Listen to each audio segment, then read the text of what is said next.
We are here to celebrate one of the most important celebration in our school, which is Khmer New Year.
ជួបហើយកំកាន់តែប្រសងហាអូនសំសួរប្រជីវ៉ាបងមានគូរាប់ឬនៅ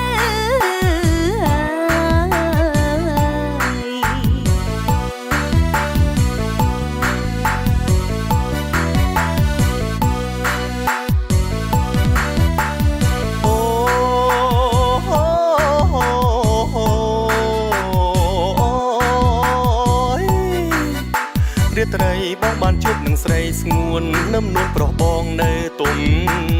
នេះរាត្រីបងបានជួបនឹងមាសស្នេហ៍មាសមេស្រីមុំបងអើយសូមអញ្ជើញនាងឡើងរក